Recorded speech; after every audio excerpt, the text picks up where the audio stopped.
এদের দেখে ছোটবেলার অনেক কথা মনে পড়ে গেল, শৈশবের দিনগুলা। কয়টা মাছ পাইছো একটু দেখাও তো, একটু দেখাও। এই যে ছোট ছোট মাছ ধরতেছে।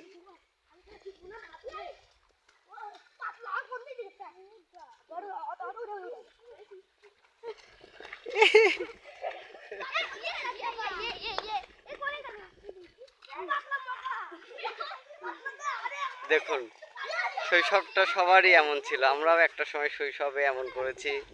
শৈশব জীবনটা এদের দেখেই মনে পড়ে গেল। তোমরা কতগুলা মাছ পাইছো?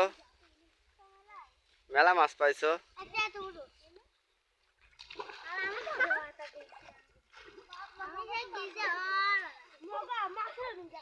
বাহ বাহ, তুমিও মাছ মারতে এসেছো? তোমরা এই মাছ দিয়ে কি করবে? পিকনিক করবে? পুকুরে ছাড়বে? এই যে এটা হচ্ছে এই মাছ মারার বস। অনেক কিউট ছেলে, ওকে দেখেই মূলত চলে আসা। এই গ্রুপের মাছ ধরার ম্যান এইটা।